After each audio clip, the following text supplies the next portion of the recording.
It's Money Tuesday. Two things are key to retirement, savings and then low to no debt. Recent trends, though, show some people having to prolong when they retire because they don't have the financial ability. Stuart Welch from the Welch Group here is here to help you with that. Good to see you this morning. Well, Mike. Boy, some of the numbers on credit card debt, some of the debt people are holding, it's really alarming.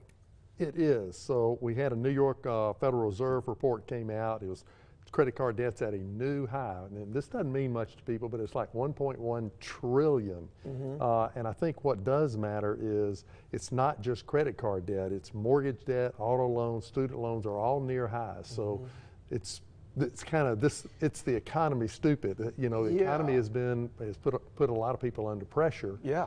And it's popping out in the form of debt. And we understand people having difficulty paying their bills, but they can really put themselves behind if they're looking to retire in several years if they get behind, especially on payments. They do. And what we found is an AARP report came out and said 20% of people that are 50 or older have virtually zero money in retirement.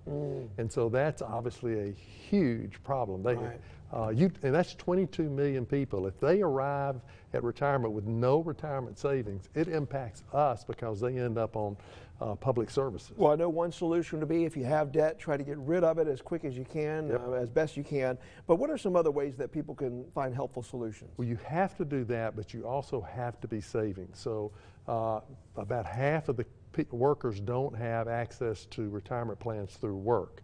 And so what you need to do is you need to start like an IRA. You need a private retirement plan. So if you're in a relatively high tax bracket, you want to do a tax deductible IRA, and the law allows you right now to do up to $7,000, an extra $1,000 if you're 50 or older.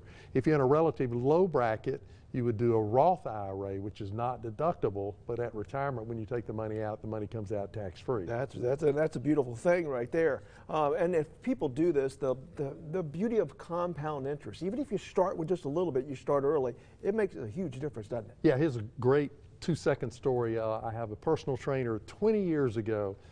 His wife had a baby, and I said, would you be willing to put $100 a month into a 529 plan, a college savings plan? He said, yeah, I think I'd do that.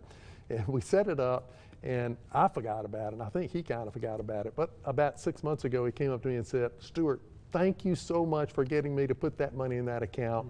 It has made such a difference in funding his college. This little bit of money over a long period of time makes a big difference. And I think the message is, you know, start where you are. If you can put in $600 a month, great. If you can only put in $100 a month, start there and try to build on it. And it's just like physical training. You just it is. Try to find a place to That's start. exactly right. You Stuart Welch from the Welch Group. Appreciate it. Thank you. Thanks, Mike.